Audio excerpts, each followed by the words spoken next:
Hello বন্ধুগণ, ২ শালিক আজকের পর্বে দেখতে পারবেন পিয়ারকের বাড়িতে অনিমেষ জানালা দিয়ে দেখলো দেবতীকে। দেবতীকে দেখে কান্নায় ভেঙে পড়লো অনিমেষ। লাইক দিয়ে বিস্তারিত জানতে থাকুন।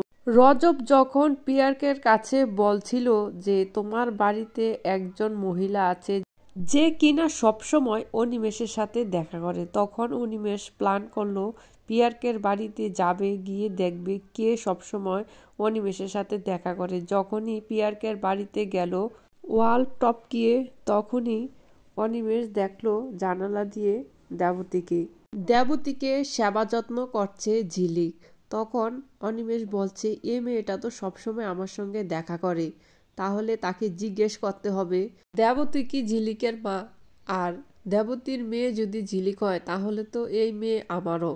এইদিকে আখি জেনে গেছে তার মা দেবতী। এখন কিভাবে ছাতা বাড়িতে যাবে ঝিলিকের কাছ থেকে পরামর্শ নিল। বন্ধুগণ, পরবর্তী আপডেট শোনার জন্য আমার চ্যানেলটি সাবস্ক্রাইব করে রাখুন।